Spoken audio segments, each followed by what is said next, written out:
Hello everyone. इस channel पर हम बीएड सेकेंड ईयर के कंप्लीट सिलेबस को डिस्कस करेंगे तथा आंसर राइटिंग के बेस्ट मेथड को जानेंगे। हमने पेपर 1 में यूनिट 6 की सीरीज को स्टार्ट किया है।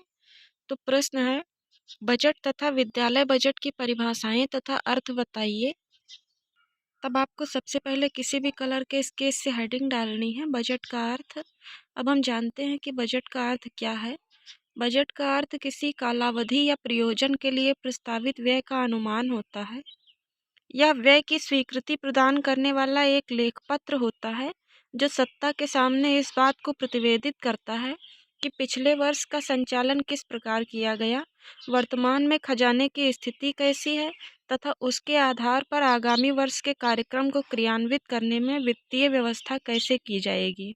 बजट में पास्ट एंड प्रेजेंट की सूचनाएं एकत्र कर भविष्य के लिए वित्तीय योजनाएं बनाई जाती हैं। बजट का अर्थ प्रतिवेदन, अनुमान तथा प्रस्ताव तीनों से एक साथ लगाया जाता है। वैसे बजट शब्द का विकास फ्रेंच शब्द बूजट से हुआ है, जिसका शाब्दिक अर्थ है एक छोटा चमड़े का थैला या बैग। इंग्लैंड के प्रथम प्रधानमंत्री सर रॉबर्ट वॉलपोल ने अपने प्रस्ताव के दस्तावेज को एक चमड़े के थैले में रखा हुआ था। जब वॉलपोल ने अपने वित्तीय प्रस्तावों को संसद में प्रस्तुत किया तो लोगों ने मजाक उड़ाया तथा कहा कि बजट खोला गया, द बजट ओपेंड। इसके बाद वार्षिक आय व्यय के प्रस्तावों के लिए बजट शब्द का प्रयोग होने लगा। वैसे भारत में बजट प्रणाली की शुरुआत का श्रेय वायसराय कैनिंग को जाता है। भारत में बजट प्रणाली का संस्थापक जेम्स विल्सन को माना जाता है। अब हम बजट से संबंधित कुछ परिभाषाओं का अध्ययन करेंगे। बीएड का कोई भी आंसर बिना डिफिनेशंस के कभी कंप्लीट नहीं। तब सबसे पहले आप हेडिंग डालेंगे बजट की परिभाषाएं। बजट की पहली परिभाषा है रेन स्टोर्न के अनुसार, बजट एक ऐसा प्रपत्र है जिसमें सार्वजनिक आय तथा व्यय की स्वीकृति की हुई योजना निहित होती है। बजट की दूसरी परिभाषा है गैस्टन जेजी के अनुसार, एक आधुनिक विद्यालय का बजट समस्त प्राप्तियों तथा व्ययों की भविष्यवाणी और एक अनुमान है तथा कुछ व्यय करने और कुछ प्राप्तियां एकत्र करने के लिए अधिकार है। अब हम जानेंगे कि विद्यालय बजट का क्या अर्थ है। तब सबसे पहले आप हेडिंग डालेंगे विद्यालय बजट का अर्थ। वैसे विद्यालय बजट का आशय एक औपचारिक विवरण पत्र से लगाया जाता है जिसमें किसी संस्था का एक वित्तीय वर्ष के लिए आय एवं व्यय संबंधी नीतियों का उल्लेख किया जाता है। दूसरे शब्दों में यह एक ऐसा लेख पत्र है जिसके द्वारा कोई भी शिक्षा संस्था व्यय की स्वीकृति देने वाली सत्ता के समक्ष इस बात का प्रतिवेदन प्रस्तुत करती है कि गत वर्ष प्रशासन का संचालन कैसे किया गया, इस समय वित्त की व्यवस्था क्या है, स्थिति क्या है तथा इसी आधार पर अगले वर्ष में विभिन्न कार्यक्रमों को क्रियान्वित करने पर धन की व्यवस्था किस प्रकार होगी। बजट में अनुमान, प्रस्ताव, प्रतिवेदन ये तीनों एक साथ होते हैं। अब हम विद्यालय बजट की परिभाषाओं का अध्ययन करेंगे। तो सबसे पहले आप हेडिंग डालेंगे विद्यालय बजट की परिभाषा। विद्यालय बजट की पहली परिभाषा है वर्ग के अनुसार, विद्यालय बजट शैक्षिक उद्देश्यों को प्राप्त करने की एक योजना है।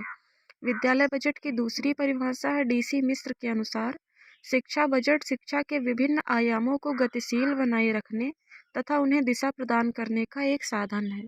बजट से ही संबंधित एक अन्य प्रश्न है, बजट निर्माण की प्रक्रिया के आवश्यक पद बताइए। तब आपको सबसे पहले किसी भी कलर के स्केच से हेडिंग डालनी है बजट निर्माण प्रक्रिया के आवश्यक पद। अब हम जानते हैं कि वे कौन कौन से आवश्यक ढंग हैं। विद्यालय बजट निर्माण की प्रक्रियाओं को निम्न ढंग से स्पष्ट किया गया है। नंबर 1, बजट की तैयारी। नंबर 2, बजट पेश करना। नंबर 3, सामान्य बहस बजट। नंबर 4, मतदान। नंबर 5, बजट का क्रियान्वयन। तो सबसे पहले हम बजट की तैयारी के बारे में जानेंगे। तो आप हेडिंग डालेंगे बजट की तैयारी। बजट की तैयारी के अंतर्गत गत वर्ष के वास्तविक आय एवं व्यय के आंकड़े, वित्तीय वर्ष के आय तथा व्यय के स्वीकृत अनुमान, वित्तीय वर्ष के आय एवं व्यय के संशोधित अनुमान, भावी वर्ष के बजट का अनुमान, गत एवं वित्तीय वर्ष का वास्तविक आय एवं व्यय का अनुमान लगाया जाता है। नंबर 2, बजट पेश करना। बजट की तैयारी के बाद बजट बनाया जाता है तथा बनाने के बाद बजट पेश किया जाता है। सामान्य बहस बजट। बजट के निर्माण में सामान्य बहस भी होती है। इसके निर्माण में आलोचकों द्वारा किए गए प्रश्नों का उत्तर दिया जाता है। मतदान। सामान्य विचार विमर्श के बाद बजट पर मतदान किया जाता है। इस दृष्टि से दो प्रकार की व्यय की मदें होती हैं। नंबर 1 मतदान अयोग्य मदें, नंबर 2 मतदान योग्य मदें। सबसे अंत में बजट का क्रियान्वयन किया जाता है। बजट क्रियान्वयन के अंतर्गत आय को एकत्रित करना, प्राप्त आय को व्यय करना तथा वित्तीय लेखों का अन्वेषण करना भी शामिल है। उपर्युक्त बातों का पालन करके विद्यालय बजट को तैयार किया जाता है। If you like this video, then please like, share and subscribe my channel. It's my humble request to all of you.